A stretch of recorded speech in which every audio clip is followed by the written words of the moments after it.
This class I've titled "Your Body is Your Friend" because ideally what I want to, for you, not only to show you, but I want you to really understand why it's really important to kind of interact with it, is that your body is your friend. And that anything that shows up on the physical body is a reference to something that's in your unconscious mind. And we're going to get into all the layers of the unconscious. It is not just two. There's multi-layers of what the mind and the body relate to. But the basics is, let's say there's a iceberg, and above the water is your conscious mind, and what's below is like submarine, right? So the subconscious is what's below your average awareness. The conscious, you're aware of. You're like, this person irritates me, and I don't like peanut butter. We're conscious of certain things, but the unconscious, 90% of us, our mind is unconscious, and it's the unconscious that sinks our ships. And the analogy that I use there, I'm kind of corny with analogy sometimes, but Titanic got sunk by the iceberg, right? But it wasn't what was above the water, it was a part of the iceberg that was below the water that ripped open its hull. So what sinks our ships in life are the things that are in our unconscious mind, and most of those come from childhood programming. And not that we, no one in here has had a perfect childhood. I don't know of anybody that ever has. And I believe personally that our parents do the best they can with what they have. And unfortunately, what I term passing the poisonous apple is whatever bad experiences they have, unless they've transformed it, they can't help but pass it on. Whether it's through actions or words, they just can't help but pass it on. And then we kind of do the same thing. But as you become aware, more conscious, then what happens, it gives you more power to not pass on bad, negative habits or bad things to people. And ultimately, I look at the body, I'll use lots of different analogies, but like with this computer, right? What shows up on the screen is coming from where? On your computer, when you're playing with the computer, what shows up on the screen is coming from where? The PC, inside. Yeah, the hard drive, right? Yeah. Okay. So whatever is on the hard drive shows up on the computer screen, right? So imagine that your hard drive is your consciousness. It's all of it. It's the unconscious, it's the conscious, the superconscious, and sub. We'll get into those. But your hard drive is basically that. And the screen is your physical body. So whatever shows up on your physical body shows you what's in your consciousness. That's whether it's a broken arm and something as simple as a finger. This is the large intestine meridian. It's how we control people and ourselves. This is with the finger we actually use to tell people what to do. So everything is information in the world. So whether you get a cut somewhere, you break something, it's trying to give you feedback. And that, if you look at it as trying to give you feedback in a positive way to help you out of the bad situations, and you begin to see your body as your friend. And that's the idea. Because if you look at your body as an enemy, you're not going to get anywhere as far as having some real change in life. So things like feng shui come into play. I try to mix all of it together because to me, it was like in the beginning, let's say there was a spiritual text and it was given to 10 different people. Those 10 different people, like everybody in here, whatever I say, you're going to interpret it differently. And that's okay because you're all coming from different places. But imagine if the same spiritual text was given to 10 different people, they all interpret it in different ways, right? So what I try to do is any information I get, I try to bring everything back to the root of what's there. I kind of weed through all the little stuff, but that's just been my process. And what I'll be sharing is what's gotten me to understand things and how I look at life, and hopefully it will help you. That's my focus. So if you have any questions, feel free to stop me. I do want to get through quite a bit each time. Today will just be like an intro. So if I have to move on, I can come back to the question, or you can email me, something like that. So let's go ahead and get started.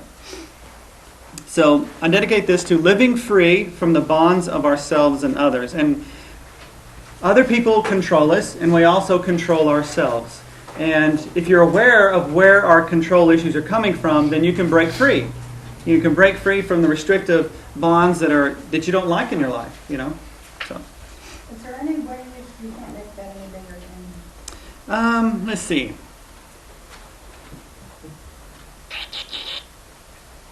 If I make it bigger, I'll lose on a page. Never mind. That was to ask. But I'm trying to think here. You're going to go over it anyway. I am, but some people have pages and some don't. So skip past. Skip past the contents. We're gonna each section. We're gonna be going. Thanks, Deborah. So basically, this is how I see things. You have your mind plus your emotions equals your physical body. So your physical body comes from the blend of your mind and your emotions.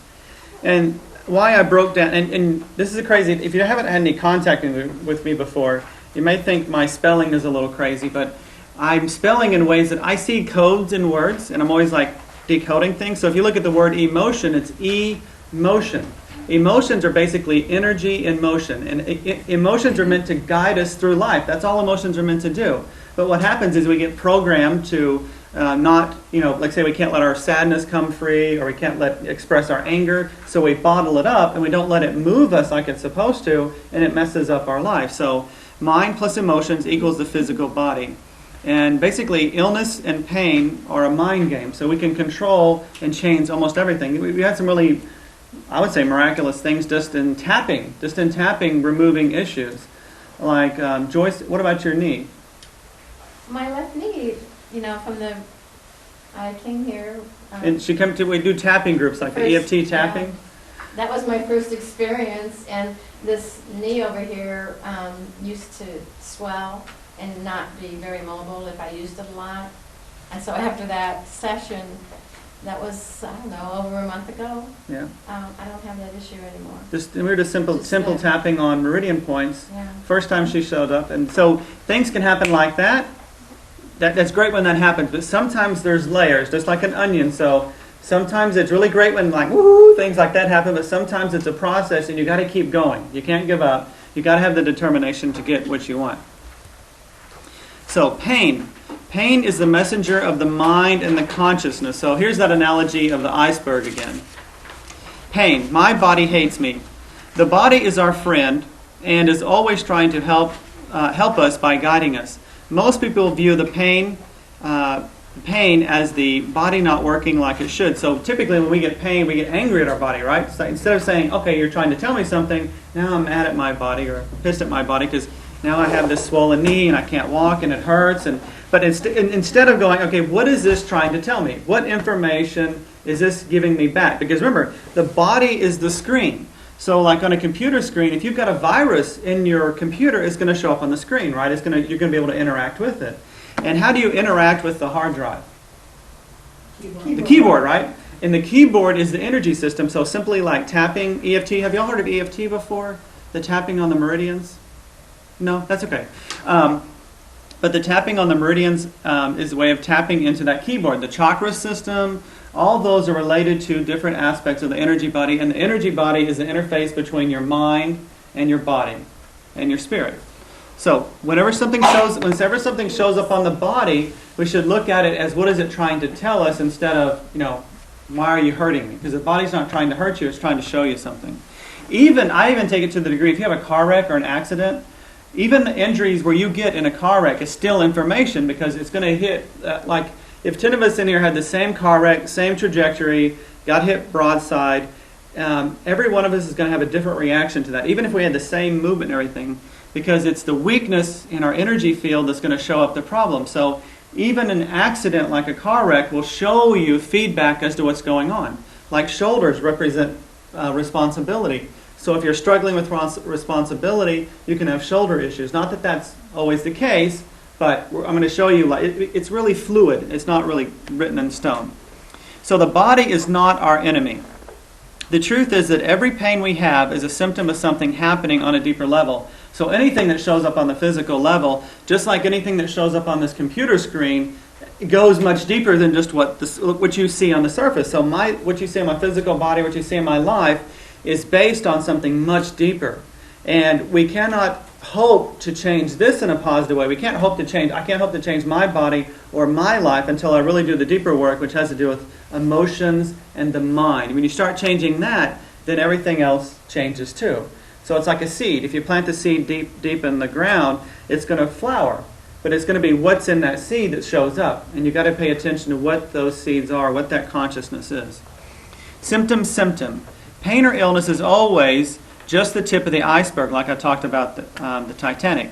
If we focus only on what we are experiencing physically, it is like focusing only on the top of the iceberg and missing what is underneath. And the real cause of the problem is below the surface, is much deeper. than any pain or discomfort we may experience from time to time. As far as health goes, the things we are unaware of are the things that will get us in the end. So, for example, what I mentioned about impatience.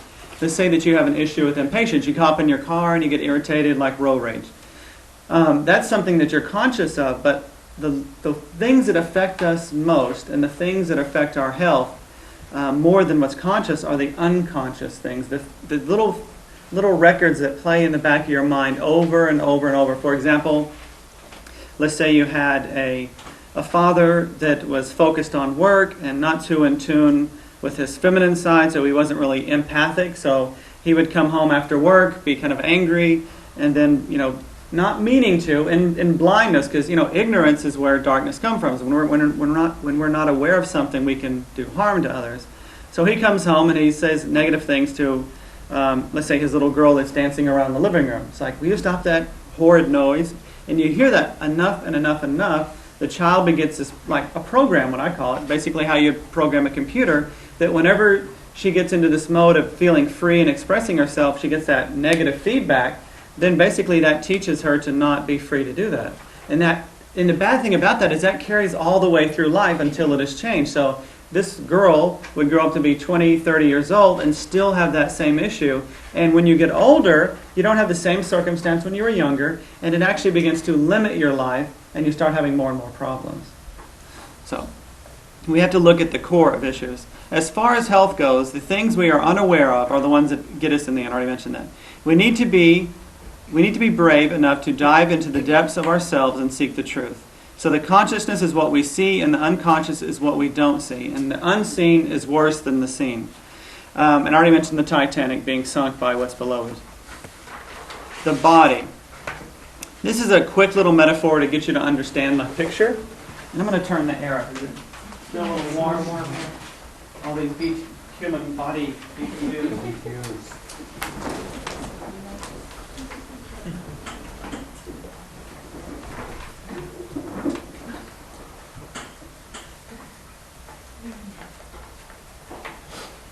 Now you have to let me know if it's too cool.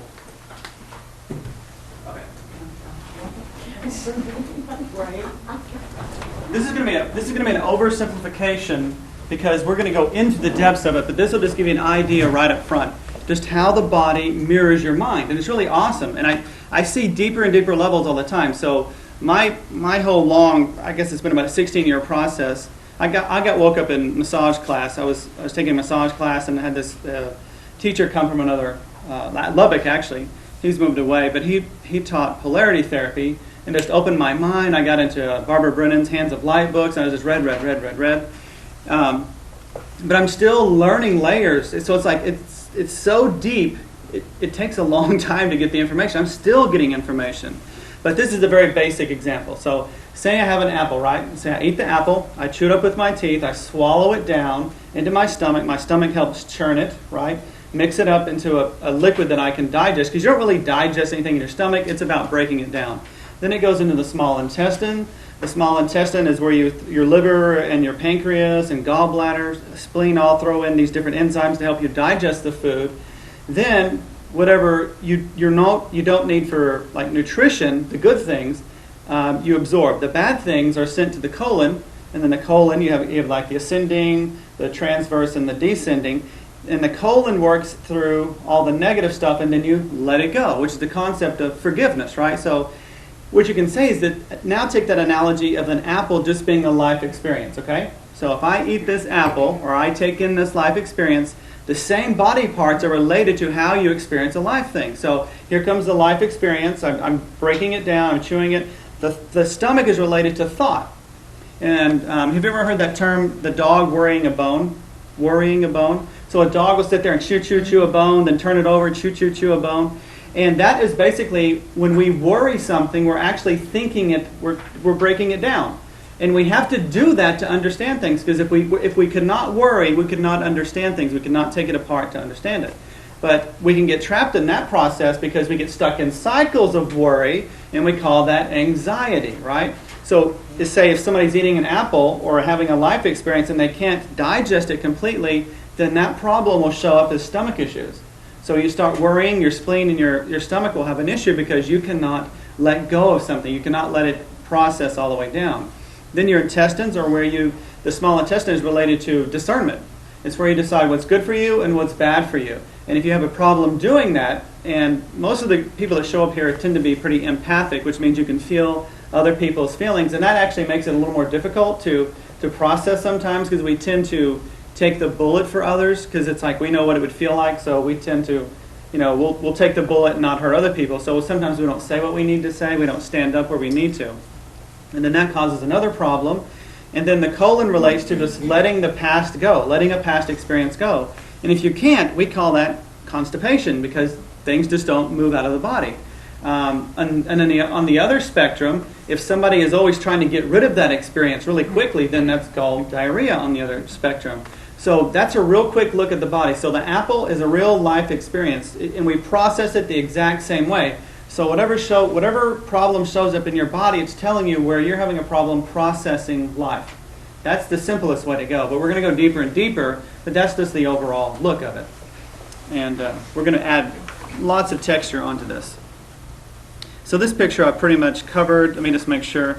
Of course, there are many other processes and functions in the body.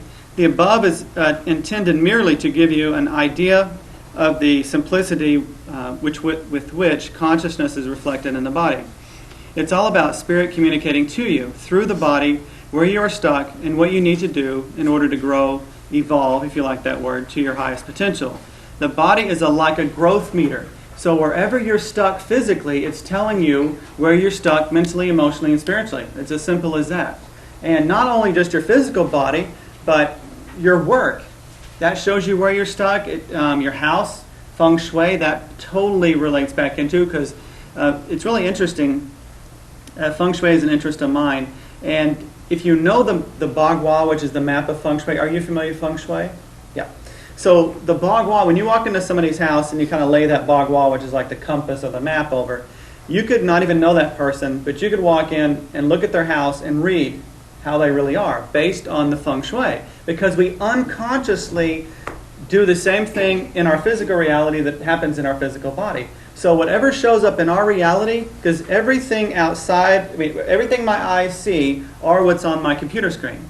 So it's my house, it's my job, it's my relationship, it's my money, it's everything is a reflection of the consciousness inside. If you can get that understood, then anything that shows up negatively, where did that come from? Did it come from out there? Mm-hmm. No, it came from somewhere inside of here. And the feedback is, hey, you need to change that. That's all it's saying. Instead of getting mad at that person coming up and kind of mirroring something to you, and relationships are the place this shows up really heavy, because those are the ways we really get things shown to us. So when something shows up, we got to go, okay, where is this coming from in me? Is a good question to ask. How am I causing this to show up in my life? Because if you look at the world and say that person's causing that, whether it's corrupt government or whatever you want to say it's out there, or just a negative relationship, there's an aspect in you that's holding that in place. As simple as that. At least that's my perspective. So the body and your life is a growth meter. How well are you doing? Illness and pain are not punishments or even tests from God, but born from our own ignorance. And this is really important to me because here in Wichita Falls, it's a pretty big Bible Belt area. There's lots of really religious people, some strict in ways. And I've seen a couple of people that could not get better because they were thinking in some way that God was testing them for their illness. And to me, that's a big trip up, because I don't think God tests you. We test ourselves. So whatever shows up in our life, remember, is coming from us.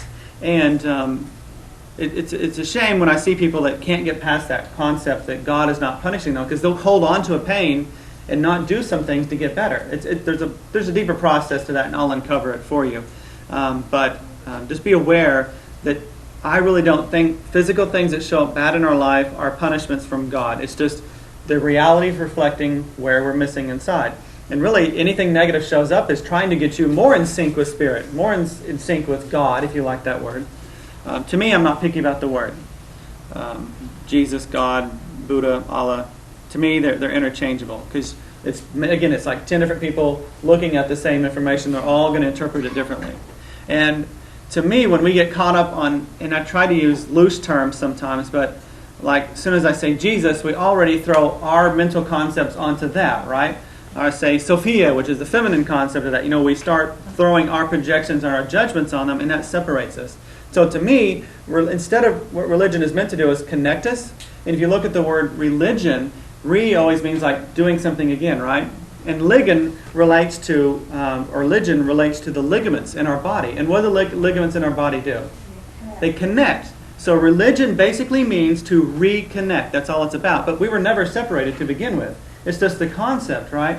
But the fallacy in that is that religion, instead of doing the reconnecting it's supposed to, we tend to start pointing fingers. This group, Romans killed the Baptists. Now the Baptists pursue the Wiccans, and on and on and on. It's insanity, to me. So mind-body connection. There's these 3 spheres that I mentioned before. The mind. The mind is the learned knowledge, emotions, thoughts, thought processes, beliefs, DNA, information, social and environmental influences. So wherever you're born, you've already been born into programming. Seriously. I mean, if you're born Asian, you've already got a particular belief system there. Born into white America, you have another belief system there. I am super thankful that I wasn't born into a racist family, because that's programming you get right from birth, and you can't help but that affect your life, and it's horrible because all that does is separate you. So to me, I'm coming to the point where the more beliefs you have about reality, actually the more you can't even interact with it in a healthy way, because the more beliefs you have, it separates you more and more and more. And all of us have heard these little stereotypes. We can recognize them, and sometimes we even set them ourselves. But those are just basically limiting ideas that, like, the collective has bought as a whole. And the collective is basically, around the globe, humanity is like connected together. And you can tap into that information. We've done it in groups before. It's pretty powerful. So the mind relates to the consciousness, the subconscious, the sub-subconscious, the sub-super, and the superconscious. The superconscious is where you actually plug into God, if you will. And to me, we all, at different times in our lives, plug into this purity that just comes through. It's like, you ever been in a situation where somebody needs to hear a certain thing, you don't know what to say, but the words come right through you? That's like plugging into something beyond your own awareness, right? And we've all done it. And we can do it more and more. If you're conscious of it, you can consciously do it. You can kind of dip into that pool. The energy body. So you can see how I've got the mind in the blue circle, the energy in the yellow, and the body in the red. The colors here don't really matter too much at this level. It's just some colors I used. But I want you to see that the energy is in between the mind and the body. So the chakra system, the acupuncture meridian points, are the link that you can work on to affect the physical body with the mind. So I can sit here and work on my throat chakra, which is about communication, expressing myself. And, which I've done a lot of, because when I was in high school, I was so shy that I would take an F on an oral report before I would ever get up in front of the class. But now I'm doing all this and doing so I had to really work on my throat chakra. So I can access my physical body, which ties into the thyroid gland, and we'll get into that. So by working with my chakra system, I can affect my physical body and my mind at the same time. Same thing with tapping. So the energy body and this is a limited list. There's much more levels of energy and things like that, but this is just the basics. So energy relates to channels and storehouses of chi, prana, ki, chi. They all relate to the same thing. Those typical words. So there's 5-element theory, which I love. I've really gotten deep into Chinese medicine. At least the 5-element theory, and to me it makes so much sense about everything. This fits totally and perfectly within the 5-element theory. The aura, the kundalini, which are the snakes. We see the medical caduceus staff. Those snakes are related to the chakra system, but nobody in the medical field really knows that anymore, but it relates to the chakra system.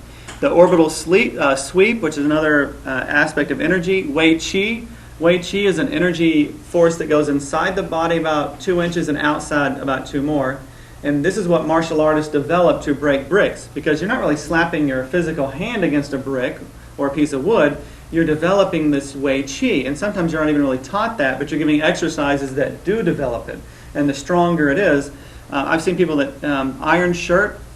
What they'll do is they'll do these exercises to build the chi of their body so strong that you can stab it with a knife and it won't penetrate.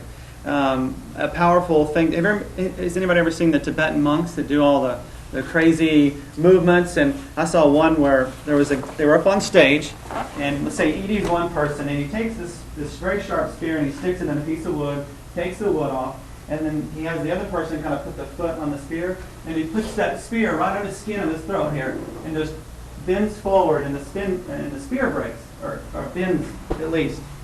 I don't think it broke, but it did bend. And it would have easily gone in, because his skin is a lot softer than the wood, right? But the way chi, he developed it in such a way that it could not penetrate. And we all have these abilities to develop that energy. And the 3 dantians, which are energy sources in the body. I can't go into too much right now, it'll overload you. We're going to slowly unfold this. And then the Meridian system, which is Chinese medicine is based on. And I want to share this with you about Chinese medicine. There's basically 10 aspects of Chinese medicine, and I'm not going to go over all of them, but it deals with diet, astrology falls into Chinese medicine, acupuncture that we're most familiar with, acupuncture being Chinese medicine, right? Meditation, diet, qigong, and qigong is basically energy exercises. Yoga is a form of qigong when you really know what's going on. So yoga is very powerful. There's tai chi, qigong themselves, they're basically a martial arts. And there's like 10 different aspects there. You know that acupuncture is number 10 as being the most beneficial for the body. Number 1 is meditation. So in Chinese medicine, they have all these things, diet, exercise. Number 1 is meditation. Then it's qigong, and then it is diet. Those 3 are the top. Acupuncture is number 10. And we tend to think acupuncture is the main thing that Chinese medicine relates to. No, it's actually the last thing, because everything on the top of that list deals with what? What does meditation, diet, and exercise relate to? Self-responsibility, which is the spiritual practice, right? If you go somebody get needle stuck into you, it's still working. You are putting some of your energy in there, but these 3 right here, if you do those, you're developing yourself more spiritually than just going somewhere to get something done to you, right? So, and those are just misconceptions that are everywhere in metaphysics. The body, it's pretty obviously what the physical body is. We see it, we feel it, we touch it. Organs, the endocrines, the body part systems, and the systems. And we're going to go into that much deeper too. So the energy body is a very complex and well mapped out grid work. And Louise Hay's Heal Your Body book was kind of the first one that I came across that got into that. Have y'all seen that book before? Mm-hmm. Louise Hay's Heal Your Body. You might want to write that one down. Let's see, how do you spell her name? Louisehayes. Hay. And it's Heal Your Body. And the cool thing about the book is if you flip through there, it's long ways, and it'll give you an ailment, and it'll give you an affirmation that relates to it. And when you have that ailment and you look in there, it's like, oh, that relates, because it's really cool, because it'll say like sore throat, okay? You look into the book, it shows you sore throat, it's like you're not speaking your truth. And you look at your life, honestly, it's like, oh yeah, I'm not. So it's like when we don't let energy flow, right? When energy doesn't flow properly, it's going to cause a problem, which is doing what? What's the problem doing? Telling us what we're doing wrong inside, right? That's all reality's doing, is saying, hey, this is where you're messing up. You fix that, your life gets better. Like a warning light. Yeah, it's the warning light in your car. Like if you go to the typical Western medicine, it's like, let's just take the fuse out. So the light disappears, but you still have a problem, right? The energy body is the interface between the mental, emotional, I've already said that like 5 times. The energy grid work can be used to interpret and address mental, emotional, and physical imbalances, pain, illness, and disease. The energy body is just like a keyboard, and we're going to get into this more and more, and we're going to do some demonstrations in class which will help you get it, because if I'm just talking to you and you're not experiencing it, then you're not going to be able to own it. And my idea is you own it, because I don't want people coming to me to do them for them. I want to empower people. That's my focus and where I'm coming from. So I don't want to be up here just telling you everything. I want to share it to where you become that. You go on and share with other people. The body, by way of the energy body, reflects our consciousness, and I've already said that lots of times. Pain, physical, mental, or emotional, is caused caused by stagnation in the energy body. That's the easiest way to say it. In Chinese medicine, for every problem in your body, there are two sources of the problem. One is an energy meridian is completely blocked, or it's diverted in a negative way. So like the lung meridian comes from right up in the upper chest, it comes down the inside of the arm and off the thumb. If the meridian's blocked completely, energy is not flowing where it needs to. That's one cause of a problem. The second is it can be completely diverted to another place. And that slide's coming up. I'll just go to it. To stop pain in response, the underlying block must be addressed, cleared, so that energy can flow freely again. That's the basis of life. It's meant to flow freely. And the definition of life is something that is moving. When something is not moving, it is lifeless, right? And the whole idea of life, or for us to be more full of life, is we got to keep moving. We got to keep going. And where we get stuck in loops, whether it's in physical loops or we're stuck in a particular loop with a relationship or stuck in a loop with money, that's trying to get us information to get past that loops because we're not growing. Emotional loops? Oh yeah, emotional loops are... That's our viral program. Oh yeah, there's lots of layers. Viral programming we'll get into, and it can be a little confusing. That's where we get taught to not express our feelings. And that's the worst because ideally, if you get mad, we should express our anger because there's this misconception that there are negative emotions. And to me, the 5 basic emotions are fire, which relates to sadness, earth, which is worry, metal, which is grief. I'll say it again in a second. Wood, which is anger, and water is fear. So anger and fear are emotions we're supposed to feel.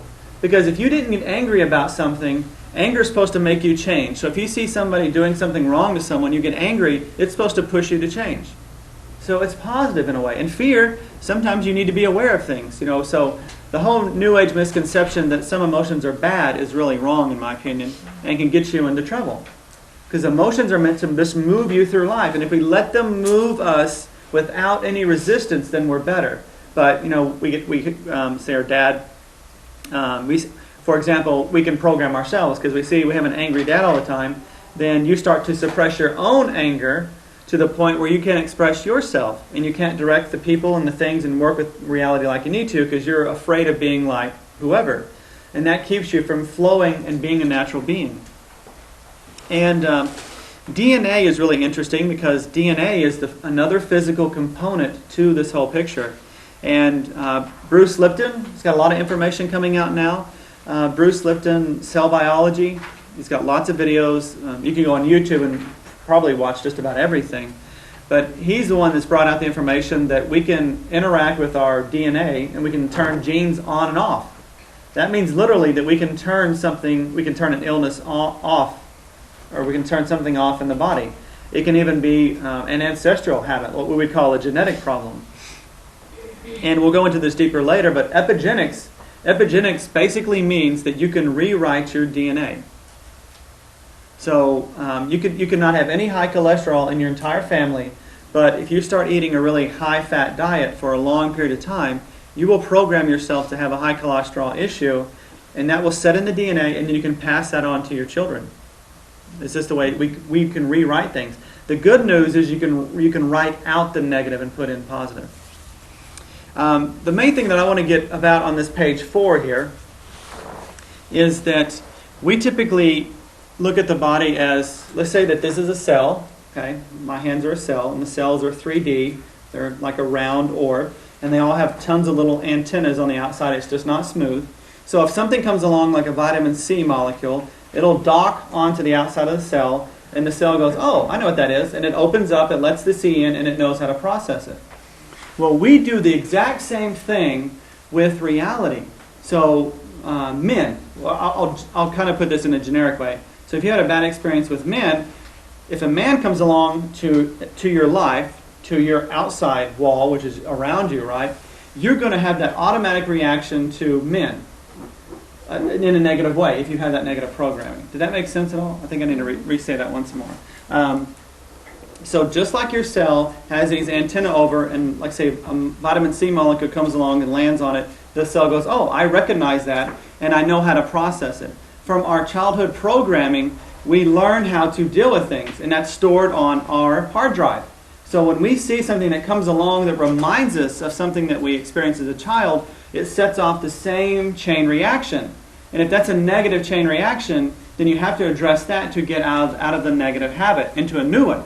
Because what happens is if you get some negative issues around men, or women for that matter, or work, or money, then what happens, anytime you come into that situation, that trigger, it's going to set off that pre-programmed experience of it, and you get exactly what you gotten the time before.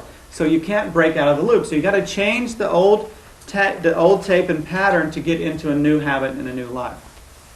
And the part that I highlighted here, number 2, is the perception. This is what Bruce Lipton's bringing into the information. Bruce Lipton, it's probably his biggest book out, is Cell Biology or Biology of Belief. Biology of Belief is probably the better one. Bruce Lipton, Biology of Belief, really, he was a professor at a university teaching cell biology, and he had a kind of like a spiritual awakening studying this.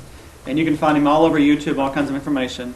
And this is what when I started studying his information, this is the gift that he gave me, is that it's our perception. It's our perception of the thing that's coming to us that dictates how we react to it. Okay? So in other words, if my cell has a negative belief about vitamin C, and vitamin C comes along and docks on the cell and wants in, we may not react like we're supposed to. And that's actually a very crude way of defining an allergy, is we reject something that actually could feed us in a way, right? So dairy can feed somebody. If you have an allergy to certain foods that are supposed to nourish you, to me that's like you've got a negative programming there saying that you can't have that nourishment. And all those things can be addressed. I'm not going to read this entire sheet. You can read it later. But basically, I want you to get to understand that it's your perception of what's coming in that changes. So if you have a belief about women, men in a particular way, each man and woman you experience is going to dictate how you react. Just how the perception of the cell about vitamin C is going to dictate how if it lets it in and utilizes it, or if it doesn't let it in, and then the body starts having problems. Does that make sense? And we're going to cover this more. Tonight's going to be kind of like a boom, boom, boom intro, and then we're going to start taking apart these things and concepts and go deeper. So that's about it on that page. And DNA is a huge thing, and I'm going to be throwing so much at you tonight that I don't want to overburden you with that. And just to show you where the DNA is located, the DNA is in the nucleus, and it's like in those little, you can see on your paperwork, these little X's. That's how the chromosome, the DNA is wound up inside of. And it's like miles and miles of DNA in the body, just in that little bitty cell, all stored there. Okay. And we're going to get into the DNA much deeper. And like I said, I'm going to throw some information here at you. This is page 5. This is on the genes. This is a really interesting article that I got offline. And the highlighted I'm just going to hit tonight. Put another way, over 99% of the claims about genes causing cancer don't hold up in a scientific scrutiny. In other words, cancer is not necessarily caused by the genes. It's about certain perceptions that turn on genes off and on. There's a really interesting work out there.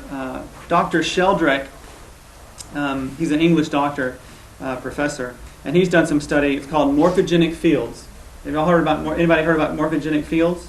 Okay, morphogenic fields. A family has a morphogenic field. Your body has tons of little morphogenic fields. An example is, let's say you have 5 family members. 5 family members. The family organism is going to have like a morphogenic field. So whatever happens to one of the family members affects all the other members in certain ways. And there's an interesting study that he was talking about recently, is that if they adopt somebody outside of their bloodline, in other words, they adopt somebody that didn't have the exact same blood, and they pull them into the family, they will develop the same tendencies of the genetics of that ancestry.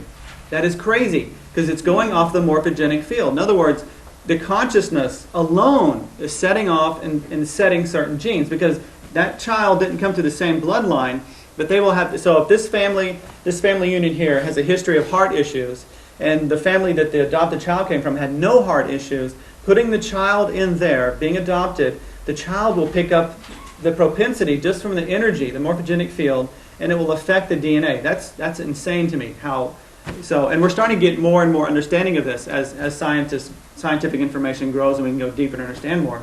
So basically, what you hang around with, who you hang around with, what you let inside your eyes, your ears, your nose, your mouth, all of that affects how your health is, because it affects your energy. It affects how it entrains. And if you're around negative things and entraining to that all the time, you're going to have something negative is going to show up on your screen. That's your physical body or your life.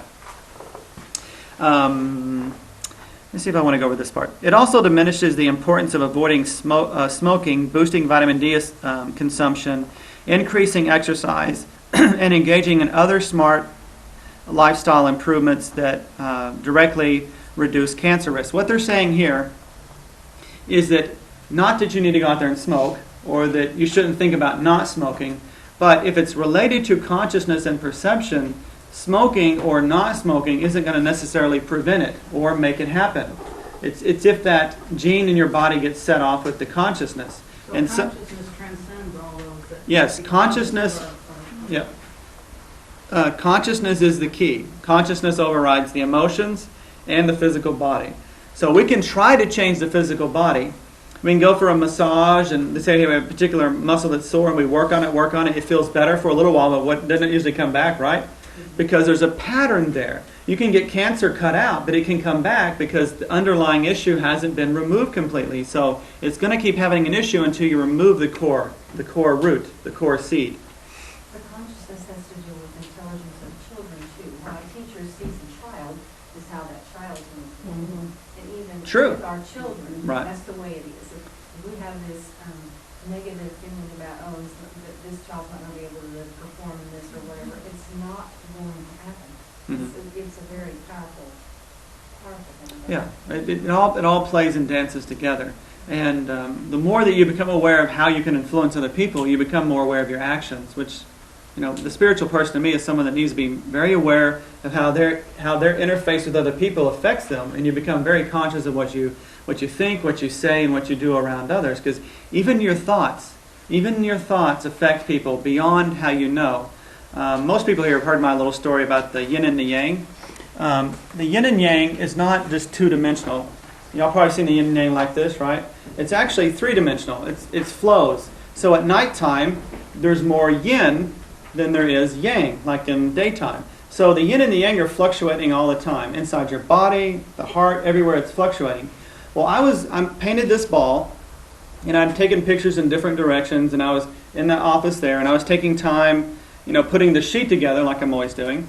And I had a client that's come in lots of times, and as soon as he came in, I closed my computer, because I was just working until he got here. So I closed my computer. He never saw what was on my computer because I shut it as soon as he came in the door.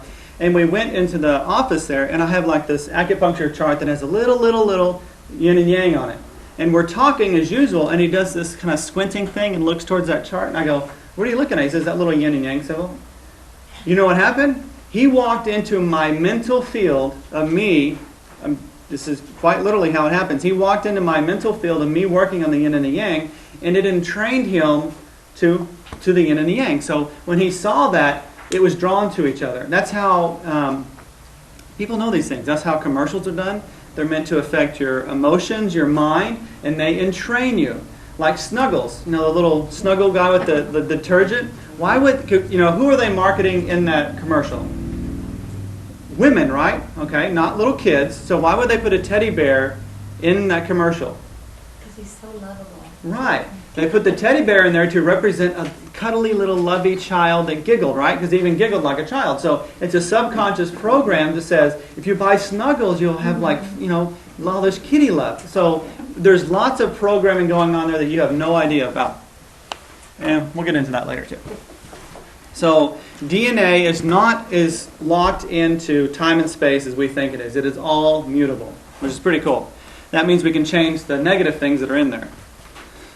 So I'm going to go over like the basics of a meridian point, and this is it's a simplification, but like I try to make things as simple as possible. So on this top line, you see the powerhouse, right? In this case, it's a nuclear power station, and then you have those little towers, the antennas, not the antennas, but the little towers that have the transformers on them going to your house, right? And in physics, if I shoot a bullet out like this, over time, is the bullet going to fly parallel to the ground forever? No. What starts happening? Gravity, it starts diminishing in energy, right? So if a power station sends out power over miles, what's going to happen to the amount of energy that's going out on the line gets weaker and weaker, right? So the closer you are to the power station, more, and the further away, less. That's why they put little transformers along the way, so it keeps the energy at the same way. Your acupuncture meridians are exactly what that's related to. So except our body is more advanced than this reality here, so if one of these transformers goes out, the energy just doesn't stop altogether. It's like a brownout where there's not complete lack of energy, but it goes so low that the light's kind of dim and things like that. So these little transformers, as long as they're in good shape, you expect to have electricity in your house. You turn your TV on, it should come on. Well, you can imagine that your heart is like your house, and that the sun is the power station. The sun would be like chi prana.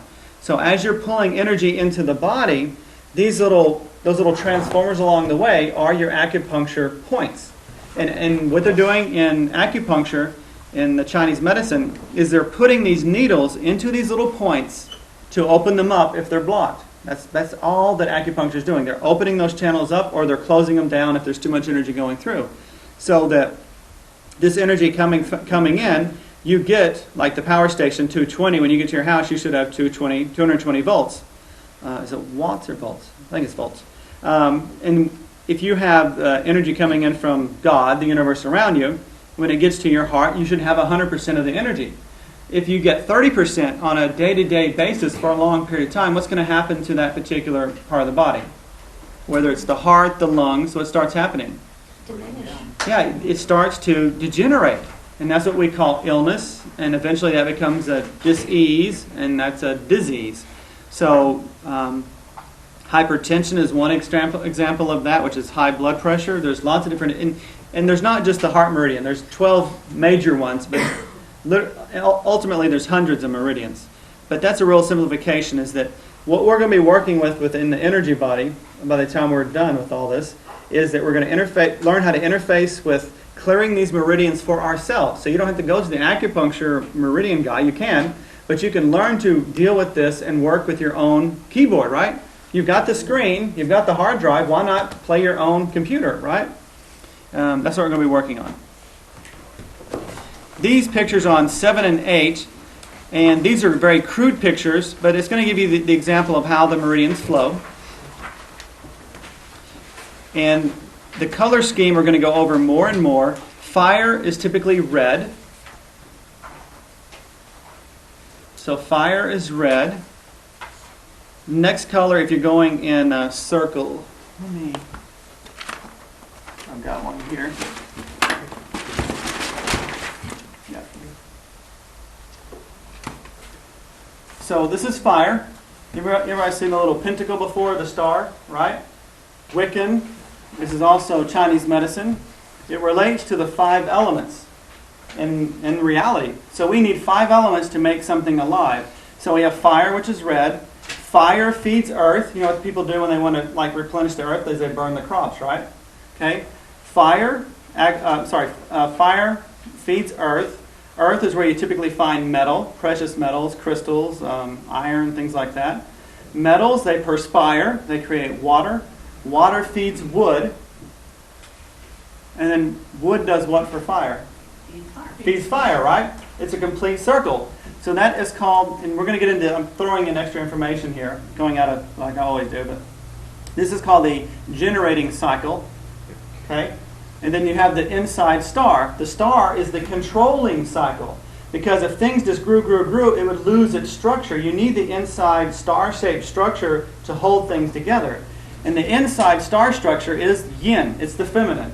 The outside masculine is the yang expanding. And then the inside yin is pulling inward. Actually, there's a new study now that at the center of our galaxy is actually a black hole. Black hole, black relates to what in the yin and yang? Which one is black? Yin, it's feminine. It's like the womb. It's pulling inward, right? and then the stars are trying to expand. So right there, it's awesome to me that we have the yin and yang on a huge scale. Right there, so we have a black hole pulling all this matter in, and then we have the masculine spreading out, shooting out as far as it can. And it's just a dance. So fire does what to metal?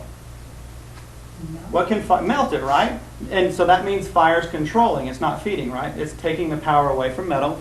Metal can do what to wood? Chop it or pierce it. What does wood do to earth?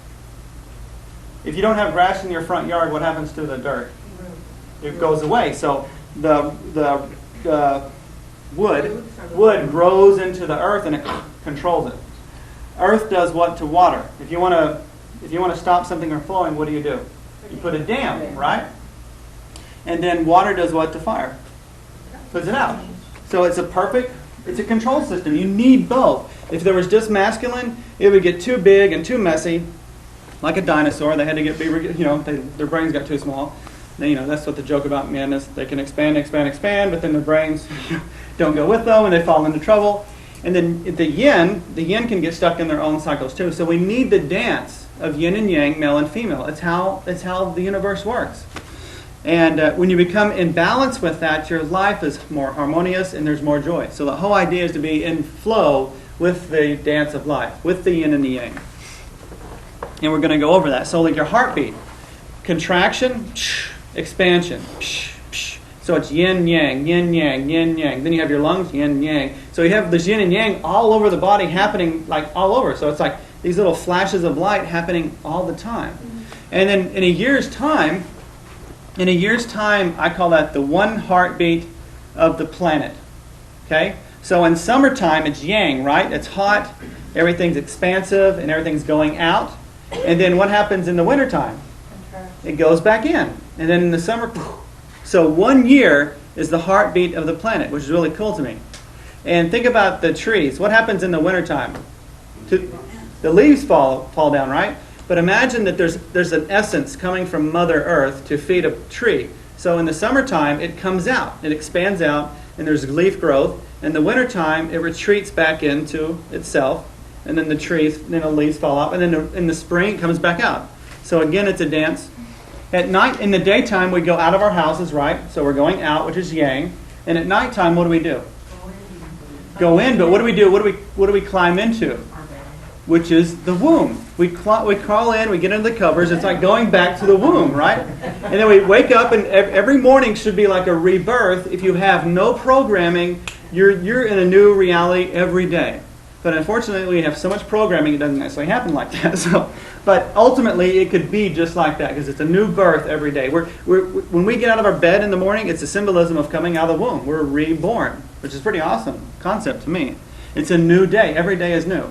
And within our lifetime, the Earth and our whole entire solar system will not ever be in the same place because our sun is also moving through space. So our planet will never be in the same place ever. So we're like spiraling through reality. So each season, we're in an entirely different place. And it should be a different reality. But with our collective gunk, we keep it locked into old systems. So just to go over here, because we're going to get into tapping, is a cool thing about the elements is you, up on your hands, you have fire and air, and on your feet, you have wood, earth, and water. And you find fire and air rises up, right? And then water, earth, and wood tend to be underneath your feet, right? So that's kind of a cool concept there, too.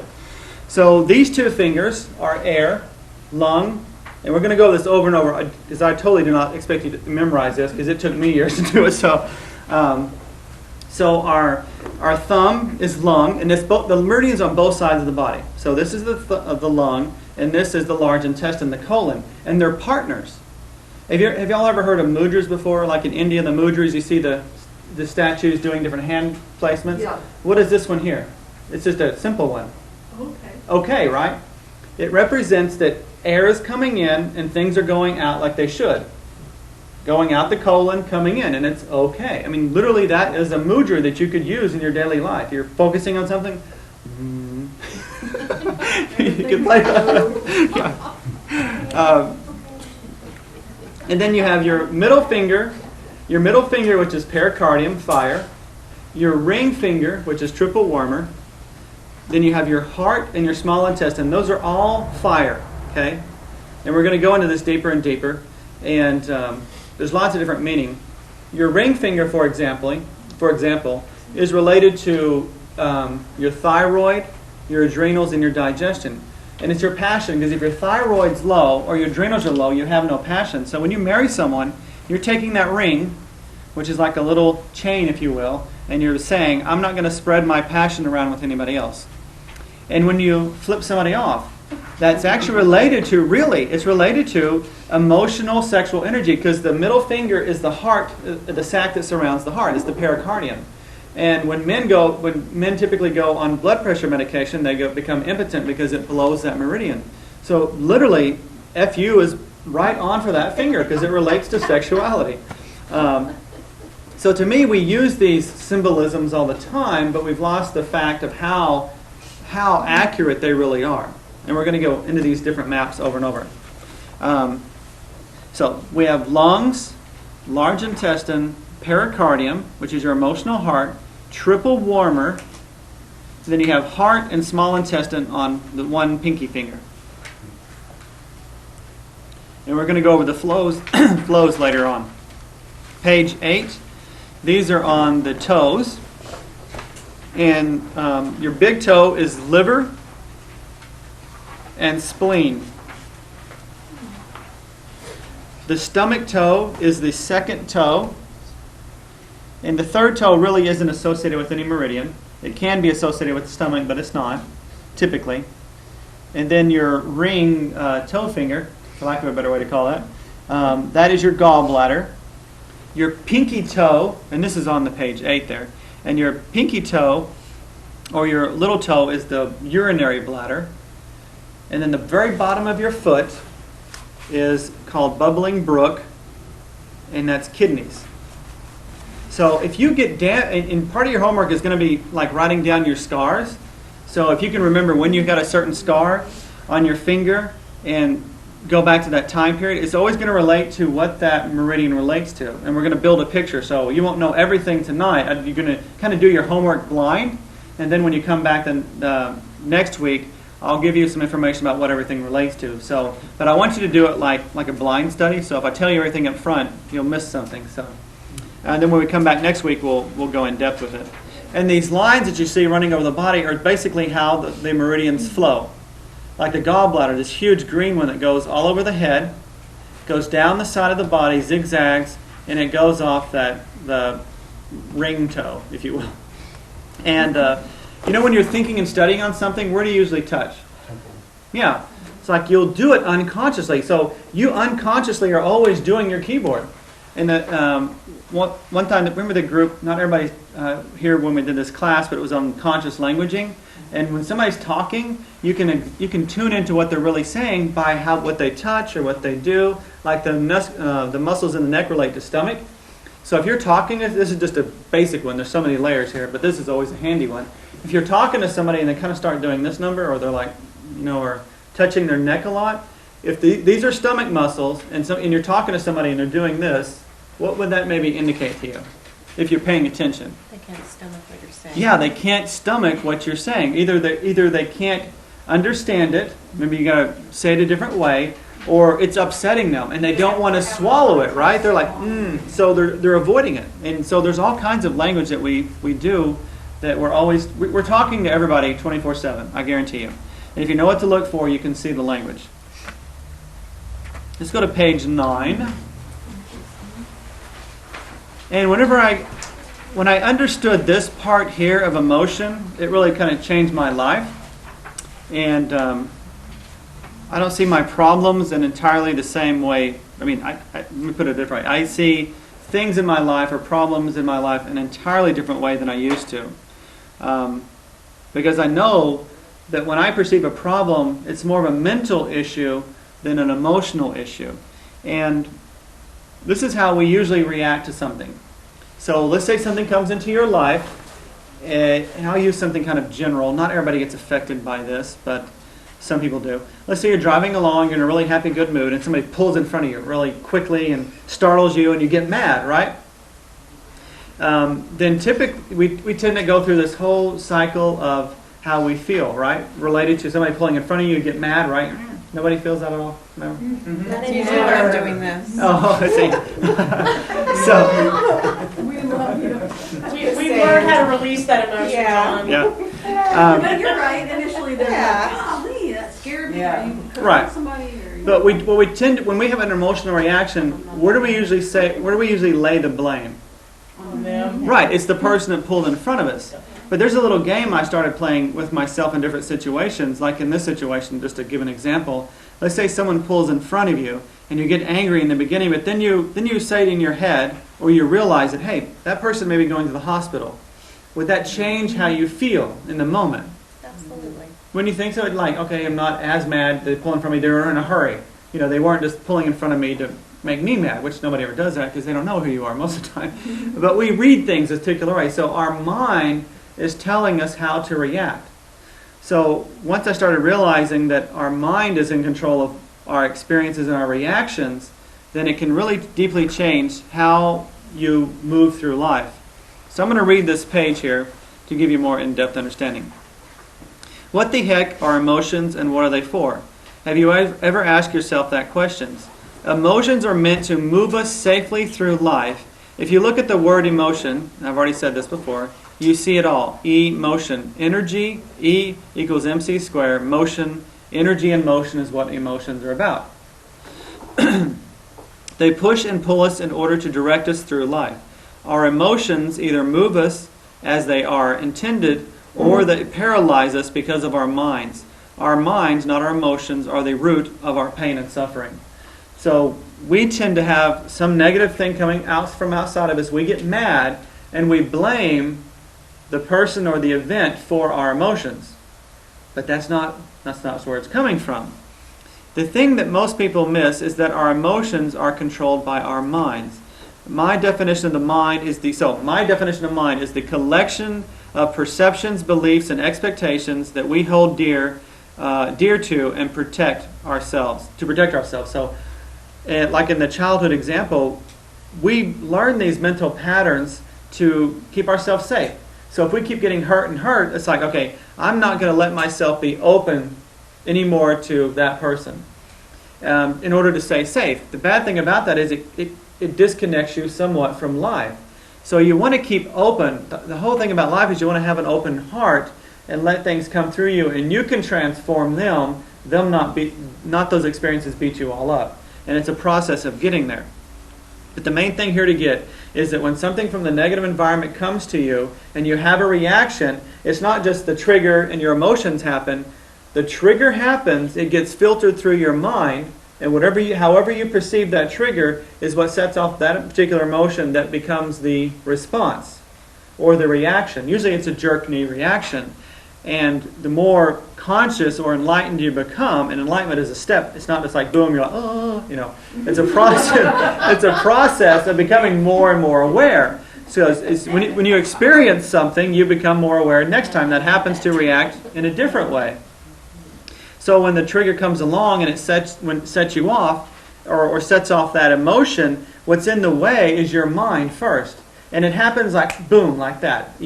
Our emotions pop up so fast that we think that trigger, that person, that event caused my emotion. But I guarantee you, it's the mind that filtered the emotion that gave the response back. Like the example, what a good example could I give?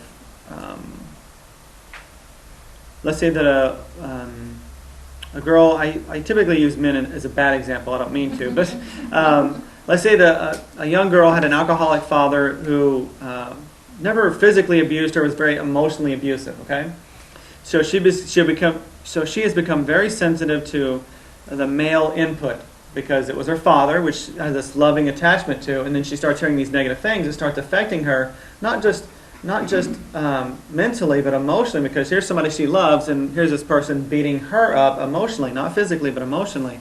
So she gets these scars or these misperceptions. So when she sees men, and a man comes along and says something, it may not be like an insult, but if it's being filtered through her perception that men can be very mean and tend to be negative, she may perceive that what's being said differently than what's being said. And I guarantee you, all of us do this on different levels in different ways. Somebody will say something to us, and we will have a reaction to it, and we'll have an emotional reaction before we even know that we thought about it.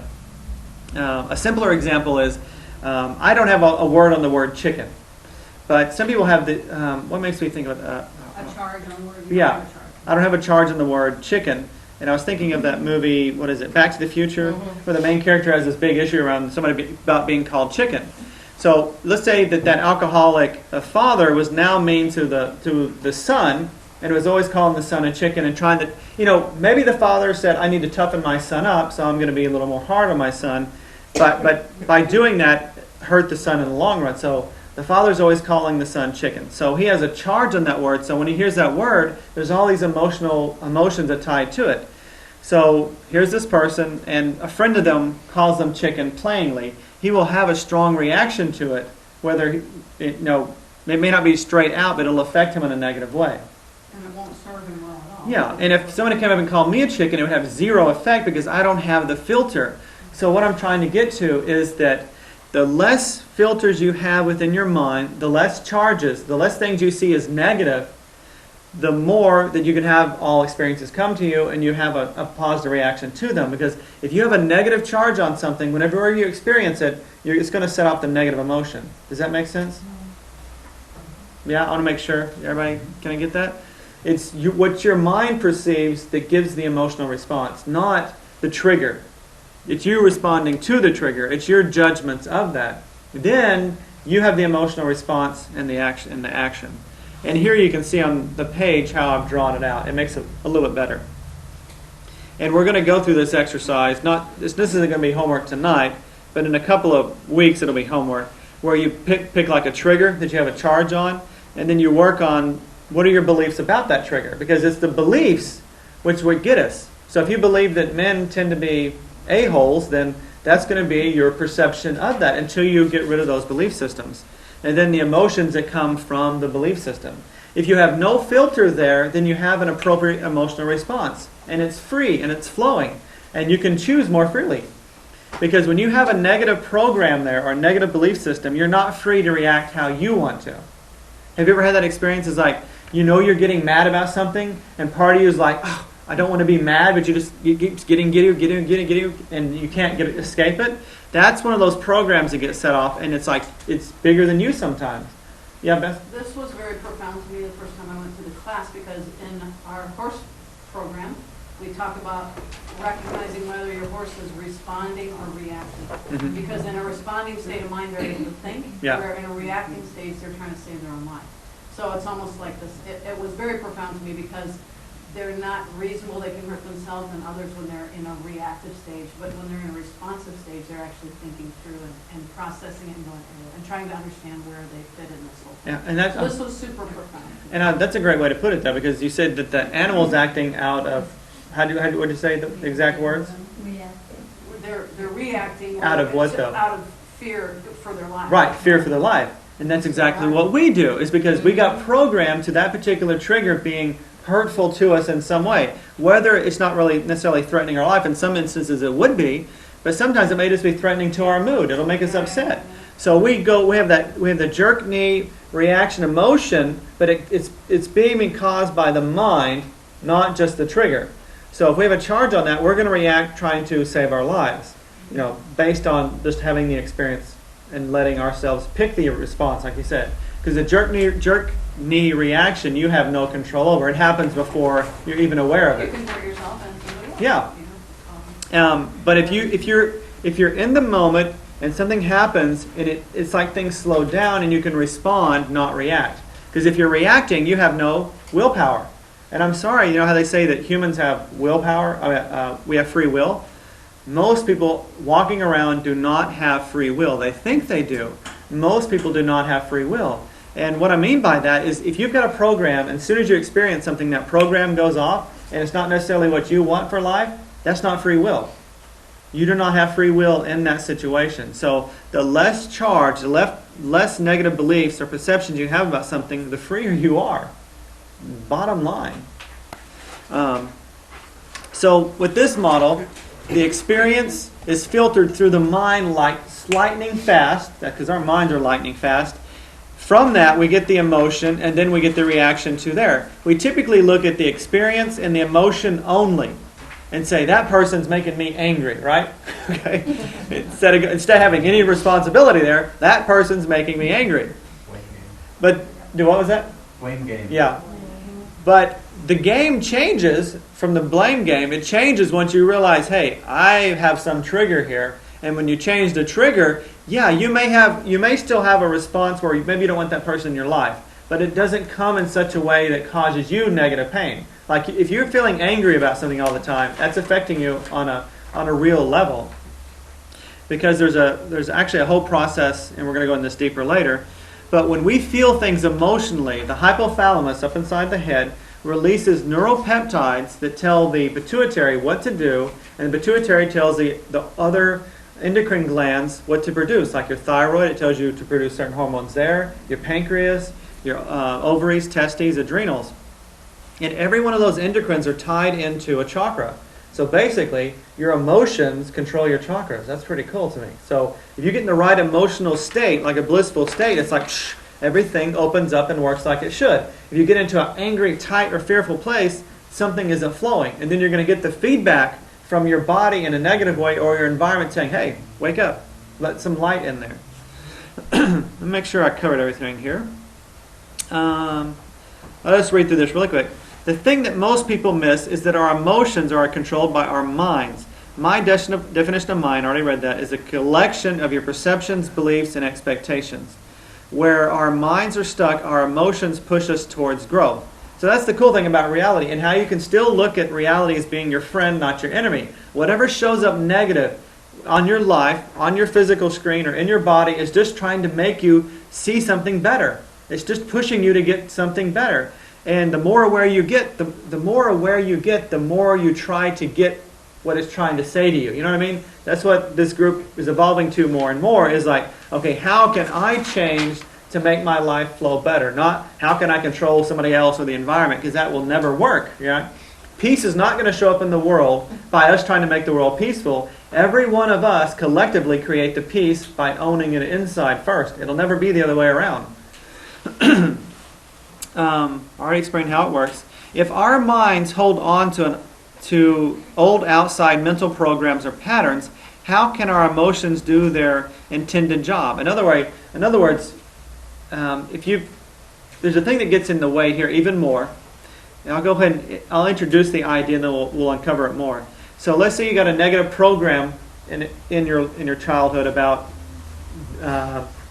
men are angry all the time. Men are mean. Okay, you can get that program. But then you might have got another little sneaky program from your mom saying, okay, if you don't show your anger, if you don't say anything, it'll all go away. Okay? Then what happens is you make it even worse, because now, instead of your emotions making you get angry and trying to set a healthy boundary, you don't say anything. So now, this is why people stay in abusive relationships, because they have two negative programs going on and they can't set themselves free. I've seen people in first step and how that whole process works. And you want to go, okay, you know, when you see somebody in a really negative situation, you want to just shake them and wake them up so they can get out of it. And it's like they cannot see past those certain walls. It's frustrating, but you can get to them slowly. But be aware that we have all kinds of programs in there. And sometimes the programs are telling us not to do something that we should do. Because anger is all about setting a boundary. If you see children being treated in a negative way, your reaction is to get angry, right? And the anger is what pushes you to take the action that will change that. And that's the way it's supposed to be. Anger is a good emotion, if it's not a habit. And lots of us have angry habits, yeah? Like my ex. The emotions can't do their intended job. They can't. This results in confusion. We don't know what is real anymore. Are we being guided by our hearts or our heads? And how many times do we question, is this what God wants me to be doing? Is this what Spirit wants me to be doing? Because we've gotten disconnected from that mechanism and it's not guiding us like it's meant to. Because if you're completely there and open and you don't have any negative programming, when a situation comes along, you know what to do. Because it's instantaneous. Why we don't see things or we're blinded by it or blinded in certain circumstances is there's a blinder there. There's a block there. It's a mental loop that we're stuck on. And until that's gone, we're going to keep hitting that wall, hitting our head against that wall until we get it. Right? The wall's never going to move. The wall is there to make us go, aha. And once that happens, it can shift. And to me, healing begins with a major aha. It's an understanding of something we didn't understand before. That's the expansion, or what they call awareness or enlightenment. Imagine that you're in a dark room and you're kind of fumbling through the dark, and you find a flashlight in this really dark room, and wherever you shine your light, what happens? There's no darkness. Right. You see what's there, right? So that analogy is basically related to the darkness in our own minds, the things that we're unaware of. When we shine light, we get aware. Light is awareness. So when we can shine light on something in a dark room, we can see what's there, right? And the more light that's in a room, if you have these fluorescent lights, which I don't necessarily like, but if you turn these on in a room, you see everything, right? And that means you're full of light or enlightened. So to me, the word enlightened is taken out of context in lots of different ways, and it's not the end, it's the beginning. Because when you're aware of something, you then have to take the right action. Because enlightenment isn't like you just go, oh, and everything's done. Enlightenment means you're aware of the problem and you've got to work through it. So first you've got to see the problem. And we're going to be going over how to see the problem, because basically your physical body, your job, everything is trying to show you where you're ignorant, where you cannot, where something's blind. And once you see what that's trying to tell you, you can then work with it, and then you get enlightened. And you interact with yourself and the world better and better. I think that's about. Everybody get what I'm trying to say there? And we're going to cover. This is going to be one whole section as we get into later. It's going to be one whole section on doing this over and over.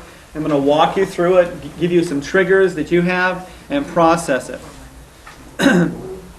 This page here, the ME mapping sheet, is the sheet that I'll be guiding you through. You're free to play with it by yourself. You pick a trigger, or life, which is number 6 there. You write the trigger down, and then you try to see your experiences, what it feels like, and then there's a whole process that I'll walk you through. But you can try to play with it if you want to. But this is the whole process of making what's below the water subconscious conscious.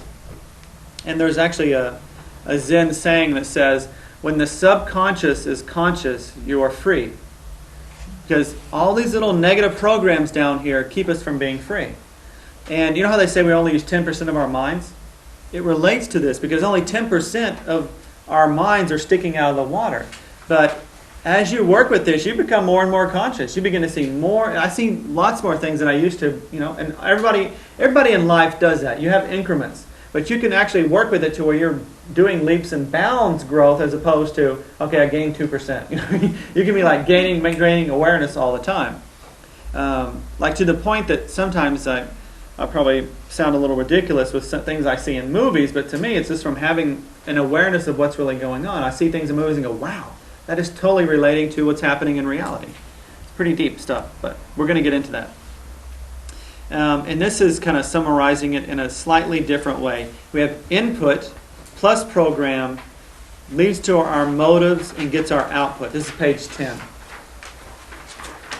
Today we're going to be kind of flying through some stuff, and we're going to slowly peel it away. So the environment plus the programming is what gives you your trigger reaction. And in order to have a triggered reaction, what has to be there in the mind? What has to be in the mind to trigger you? A belief. A belief, yeah. And I use the word program because I'm talking about a computer too. A program makes certain things happen. If you write a program, when you put something into it, it's supposed to do a particular function.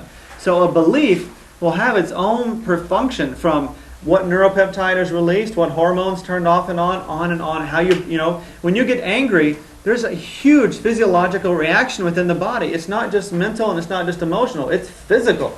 When you if you can get angry, your heart, you get red in your eye and your face gets flushed.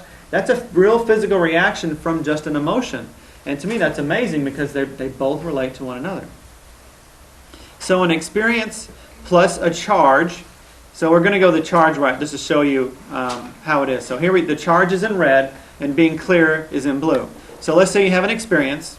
You can think of something that you've experienced in the past that you've had a charge on. And what I mean by charge is it affects you in a negative way. Okay? If you have an experience of something and there's no bad experience, then there's no charge there. It doesn't affect you. But if there's a charge, that means like you've got a negative charge on that, then it's going to smack you in the face and you're going to feel bad. So the charge means you have a limiting belief about the experience and self. So you may have a belief about yourself in a particular situation too, because lots of things that we've addressed in the past is, let's say your dad had a habit of calling you stupid, which is a shame, but sometimes things happen because people aren't aware. So when you grow up, you've got this little tape in the back of your head saying, I'm stupid, I can't do it, I'm not good enough. Those things affect how your life is, because if that experience is school, how's the outcome? The outcome is going to be changed. If you have a charge on school because your dad said you're stupid, then that experience of school and the reaction and how you deal with it is going to be entirely different than being clear. And Gary Craig, who developed EFT, he was a huge golfer, and he would improve people's swings just by tapping on the meridians around tension and anxiety. Because you take all those things away, life flows like it should. A golf swing flows like it should. It's when we get tense and we're worried about, are we going to make it? Are we going to do this? That all stops the flow of energy. It interferes with it. So a trigger or a charge is, like I said, limiting beliefs about experiences and self related to the experience. And what that does is you have your motive is charged, which means your actions are going to be trying to change that thing or keep it away. You're either going to try to change it if it's making you angry, or you're going to try to keep it away. And that leads to an overreaction, especially if it's been there for a long time. However, if there's an experience that comes up and there's no charge on it, no limiting belief about the experience or self, then what happens, there's no motive and there's an appropriate response. Most of the time, we do not act with free will. We act with a quick jerk-knee reaction, and what that does is perpetuates a lot of negative situations that we don't want to be in life. We just kind of go on and on and on. And we have to consciously change that to move into a new way of being. So here's a little example I put together to show you. So the input is feeling ignored. I mean, who here can kind of relate to that as a child anyway? Feeling ignored. So the child learned that it is selfish to say what it is needed. So let's say that through experience with childhood, they learned that when this child said whatever it needed, there was a negative reaction to it, whether they got in trouble or chastised for that. Therefore, as an adult, this person can not ask for anything, even when it is okay to do so. So that programming will carry all the way into childhood, where that person doesn't feel free to be themselves or ask for help, right? This leads to people-pleasing behavior. So in other words, maybe the coping mechanism, which is another layer of this we're going to throw in, is the coping mechanism is if we can't have something, we'll create a behavior that tries to get it in a covert way. So if I can't ask for what I need, I'm going to purposely people-please people so that they will give it to me in a sneaky way, right? But then what that locks you into is you have to please a bunch of people, and then you start getting resentful and angry because you're having to trick people into feeding you. Then that starts a whole resentment and everything else. And this is what goes on in our subconscious. Yeah, all this little chitter chatter happens unconsciously. Typically, there are times when we really get set off where we find ourselves arguing with each other, with ourselves inside here most of the time. But a lot of this goes on inside of us without even our awareness. But what we do feel, though, is the negative emotion about it. We don't necessarily know the mental struggle inside. Why am I doing this? Why am I so weak? Why Yeah. am I always the one that everybody... And what are you doing with all those words? Yeah. You're beating yourself up, right? And beating yourself up, that is going to definitely cause some kind of physical reaction in the long run. Totally. Not to mention that not being able to speak up for yourself affects your thyroid. Because remember, your emotions affect your endocrines and affects your chakra system. And then your thyroid here is about self-expression. So if you don't feel free enough to say what you need to say or express yourself, your thyroid will begin to misfunction. And I know that for a fact. So let's say this person learned to not speak up for what they needed. This could be, because everybody can have different experiences and get a different kind of program. But let's say this leads people to people-pleasing behavior. So someone might notice the child inside screaming for attention. Because even when they're an adult, there's like a little child inside still wanting the attention. So to carry this, let's say, back into childhood where we can make more sense of it. Let's say that there's a father that's preoccupied He's got a very hard job to do, and when he goes home, he's not conscious enough of his children, and he doesn't intentionally ignore his children, but that's his behavior anyway, because he's so busy with his own worries, his own problems. So over time, the child begins to feel ignored. And that goes on and on and on. So there's a part of that child wanting attention because here's this parent that they want the love from, and they are not feeling it.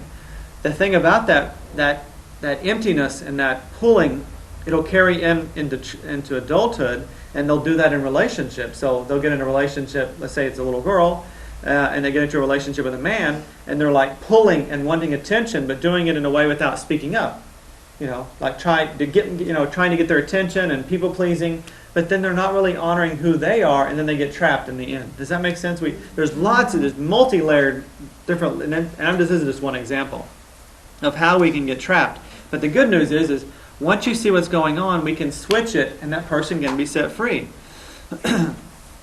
When the acknowledgement doesn't come, which it can't because it isn't asked for. So how can you get what you want if you can't ask for it, right? So if I'm people-pleasing someone and I'm wanting them to give me attention and say, you're a good little boy, right? Or, yeah, boy. You're a good little boy. But they never do it because I'm not verbally saying what I need, then what happens, that causes even a further problem because I'm not getting what I'm doing. So I got to try harder and harder and harder. So I dig a huge hole. This person becomes resentful because then I get angry because I did all this and now you still don't love me, and it can just snowball from there into worse places. So example of parental programming: shut up and disappear. This can be done verbally and just perceived by the actions of adults around the child. So I think a lot of our programming doesn't come from verbal in exchange. It comes from, as little children are feelers. They don't have all their consciousness there. So they go by their feelings. This doesn't feel good, right? So they begin to make up stories about what that's about. And unfortunately, we do not acknowledge our children are that aware. So we tend to think children, they don't know what's going on, but they're feeling it. And if you don't take the time to explain what's going on, then what happens, they're going to make up their own story about that, and that can be a negative program in the long run. And we've all done it. I guarantee every one of us in this room have created stories in our own mind about that, and they're limiting us in life. So, with that charge, this person's feeling ignored, but they can't ask for anything, so the phrase, let's say the mind is saying this to this person: I can't ask for anything, or I will be considered selfish, which is bad. Wow, how do you get anything that you want with that in your head? And that person doesn't get anything, and they're upset, and their life gets worse and worse and worse. So the output is the person doesn't state their needs, eventually becoming resentful because no one's feeding them, right? Does that make sense? Yes. And like I said, we're going to go into this. Like I said, it's going to get deeper and deeper because this is we're just kind of hitting the shell, and we've got just about 180 pages to go of information, so it's quite long in the long run. But you're going to have a huge picture in the end. Now I'm going to go over your homework loosely. And even if you don't come back, I recommend just taking the time to fill this out for yourself because there's lots of information to be found. Every muscle in the body relates to a meridian or an organ. Okay, we'll see you, Georgie. Like your deltoid. Your deltoid relates to your lungs. Your pecs tend to relate to your liver. Your hamstrings relate to your large intestine. So whenever you have muscle issues, it's always relating back to an organ. I've seen some really crazy things recently. I'm always playing with something new. But I've been working with addressing the organ. Do what? Helicopters landing on the building. Oh, they're circling us. The black helicopters. But I'm having some really cool experiences recently by addressing the organ to get a muscle to release, which is crazy because you think, my back of my leg is hurting, the hamstring, right? You think, well, it's the muscle. Well, everything has a root cause, right? Maybe my back of my leg problem is related to a colon problem. Maybe I have some kind of colon issue that's not being cleared out, something's not being let go of, and my body, my screen is showing me what the problem is. And I'm having some cool releases that way. So these first two pages on your homework, like it says here, On the next 2 pages, use a highlighter to color in the muscles where you regularly have pain. And this is something like you're currently been experiencing like within the last 3 to 6 months. Something that's always ongoing for you, and I guarantee everybody in here has a typical pain that's reoccurring. So when you go home, just take a highlighter and highlight those muscles. If you don't know the name of the muscles, don't worry about that. Just highlight where you feel like it is. And there's a front and a back to work with. So take your time, highlight each muscle, and then when you come back next week, I will show you what those muscles relate to, and you'll be building like an understanding of what your body's telling you. So that's that level. Those 2 pages there. And then on the next page, this is after the muscles, you're going to highlight the row next to all the muscles where you highlight. So back on the 2 muscle sheets, wherever you highlight, you're going to see a name of the muscle, right? Then once you find the name of the muscle, you go to this long sheet, and you got to probably, some people may need to use like a magnifying glass to read it, but then you find the muscle, and then you highlight the line that has your muscle, and it's going to tell you what meridian relates to and the basic emotional reaction, or what it, and then there's time frames and everything, but we're going to go into that later. Does that make sense? First, you highlight your muscles on the front and the back, and then you take those 2 pages and you go to this long page, which is this page right here. And then while on this page, you're going to highlight the muscles that you highlighted before. Okay? Does that make sense? And now this will get made on one page. So there's this night here has the most homework. There won't be this much because we got to do some stuff up front. And then now on the next page, highlight the teeth that you have had or had issues with in the past. Then use the key below the chart to mark over each tooth. So this page here, whatever tooth you've had a problem with, I want you just to highlight the tooth, okay? And then you see this little reference down here. You're going to make these little symbols. So if your tooth was pulled, you're just going to put an X over the tooth, okay? If you have a cavity there in the past and it's had a filling, put a circle over it. If it's had a crown, put a C over the tooth. If you had a bridge, you're going to put the little parenthesis over it. If you had a root canal, put an R over it. Because all the meridians land in the teeth, and this is information too. Yeah, it gets really, the maps of the body are so amazing. It's really cool. So is this like here, like this? Exactly. On Yes. me? Mm-hmm. Okay. Not looking at Right. And I thought I put this on the page. So this side here, on the right side of the page, it's actually your left teeth. So it is like you'll be looking at someone's mouth. So this side here, It's backwards. yeah, it's backwards. This side here is left. This side here is the left teeth. It's like looking into your own mouth. If you're looking in the mirror, this is what you'd see, okay? Oh, okay. And then if you're looking at the left side, it's the right teeth. Does that make sense? If you're looking in the mirror, the teeth on this side are going to be your left side teeth, right? So it's a mirror. It's a mirror. Rather than being inside your mouth looking. Right. This is a mirror. And it really doesn't matter either way because, look, they're the same teeth either way. Yeah. But if you want to do it right or accurate, then.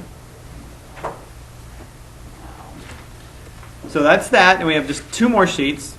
Physical discomfort or illness. List all physical discomfort you experience regularly. And this is recent, not in the past. Like I said, this is the most homework. Joyce is like, oh my God, this is way too you much. have extra pages. Yeah. Did you list everything? Use the back. So, paper. 2 black. so you list all physical discomforts you experience regularly. And then on the second part there is list all illnesses you have at this time in your life. Example, asthma, hypertension. If you're taking medication for something, write that down too, okay? Well, they don't have to be doctor diagnosed, correct? No. Just what you're experiencing. If you had a doctor diagnose you, of course, write that down. But if you're experiencing something like leg pain or can't sleep at night, write that down too. Physical injury and accidents. This is about your past. And this may seem like I'm going a little too deep, but it all relates in different ways. So conception to birth, if there was some kind of trauma there, write that down because I've had some crazy sessions with people that, I'll give you a really good example. I've worked on somebody who has a twin.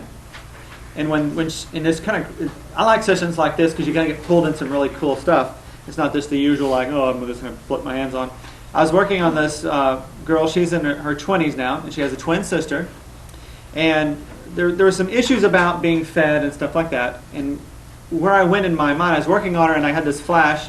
We went back to utero. In utero, I had this flash that there was something going wrong where she was, all of a sudden, she was getting nutrients from the mother, right? And all of a sudden that stopped. And I was like, I told the girl what's going on. She said, yeah, that's weird because for the last trimester, my mom was bedridden. So in utero, all of a sudden there's two twins in there and one stops getting fed. Okay? And then from that experience, she had all these things that were happening in her life related to not being fed and how she had to react. So here is just a basic consciousness about this is good, this is bad, this is warm, this is cold. You know, that's all that level of consciousness could know in utero. And then all of a sudden, all this being fed and being happy, and all of a sudden the food stops. I was there with her. I could feel it. All of a sudden I had this panic and freak out, and she was beginning to... So what she learned is if she made a big enough noise and make a fuss or a big scene, she would get fed because that's the program she got in the utero. And it was something she was doing in her life. Of course, when now she's in her 20s, it didn't really work as well because, it wasn't serving her is a good way to put it. But that's how deep it can go. So any negative thing that you've had, like the physical injury, accident, you broke a bone, it may seem mundane, just write it down. Just humor me, okay? That's what that list is for. I have a question. Yeah. You wrote surgery after it. What if you had surgery for not a broken bone, or is it strictly for accidents? Example, broken bone, surgery. But it says physical injury. Yeah, it could be a trip, a cut on your hand. If you really want to get in depth, everything relates. But of course, a surgery, a broken bone is going to be more information than just a cut here and there. Writing all your little scuffles from childhood would be like a huge list. So you might not write the ones. I'll tell you what to do. When you start focusing on this, take some quiet time. The things that come to you, write those down because I guarantee you there's charge on it, or it wouldn't just pop up to your head all of a sudden. You know what I mean? Think about it that way. Next page. Physical continued, and this is just to break it down a little bit easier for you. This is just another sheet to use. Surgery, allergies that you've had, past and present. Medications that you've taken in the past, the age or present. Alcohol, drugs, or cigarettes. If you've had any kind of addiction, write that down. And you're not going to be sharing this with anybody, so don't feel like you have to, you're going to be exposing yourself. Serious infections or diseases, write that down. Injuries and accidents with stitches. So this may be a better page to also write those things down more specifically. And the age, too. Like when I was in the military, I got hooked on Copenhagen for quite a while. Not to mention drinking, but Copenhagen was really bad. It's snuff. I used to do it in secret.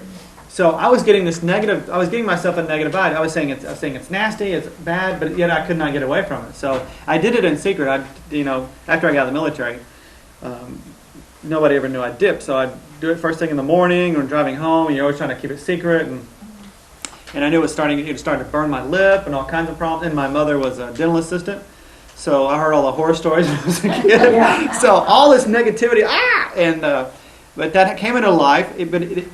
It served a purpose, and I know what that is now. So I want you to write down any little thing that I've listed here, because we're going to look at the bigger picture and what it relates to. Laugh. Go ahead. I'm sorry, the age you wanted to, go to span?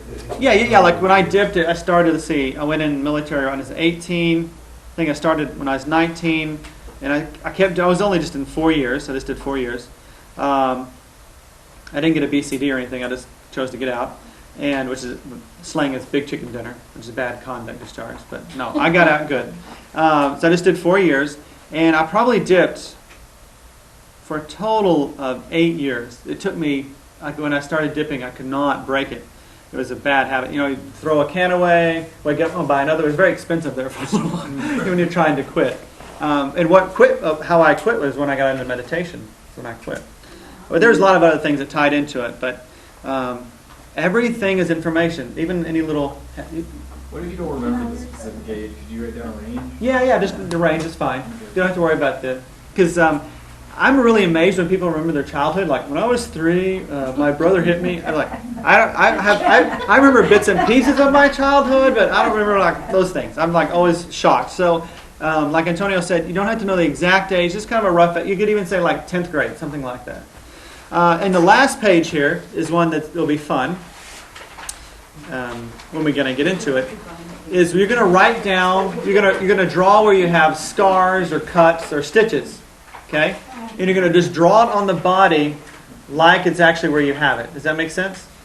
Now on the fingers and toes, I didn't put hands and feet on here. So below, you're just going to put like a circle or a mark through the particular finger or toe. Does that make sense? And then if you can, wherever you put the scar, have a line out there and write the time, the age, or time period. Does that make sense? Every little thing, even a tattoo. I got one of those when I was in the military too. Those relate to different things too. And where you get a tattoo, that relates because there's all meridians everywhere, everything. So this page is just where you write down your scars and stitches, those types of things. Does that make sense? And that's it. That's a lot of homework for this one, but we're going to have less homework next time. This is just to get a big picture in the beginning. Do you want tattoos on this page? Yeah, you can just do like a circle and say So what it is. next week, will it be more, or we'll go over this? No, we're going to go over that somewhat because we're going to be going we got so much to go over. We're just starting. We're just at the tip of the iceberg. Right. As we go through it, we're going to uncover each piece. So there's no way to cover everything next week. We're going to give you little pieces of it as we go along. These pages you want to keep. I recommend you get like a little ring binder and you keep them in there, and then keep the homework pages tucked in there so you can always reference back to them, because you're going to basically, the whole idea of this class is you start to see why this happened and what it was about, and then you can change it. And you can change your future, basically. And that's it. That's it for this class. Any questions? I know I threw a lot at you, but that's a lot we went over. But the thing about that is I'm going to plant little seeds here tonight, and then we're going to slowly go over it so you understand it. Because each one of the things that we went over, we've got 13 sections to go over, 13 2-hour groups that are going to slowly go over this, and we'll have some class time interaction, playing with each other, or just one person up in class, so you get a feel for it. Because you won't really get it. Like if I just left you here with this tonight, you won't comprehend it at all. You probably think, okay, he's really being silly about this. This doesn't make sense. You have to really feel it and know it for yourself. So, well, thank y'all for coming out. And if you have any questions, you can email me. I don't think my email is on that page. If you want it,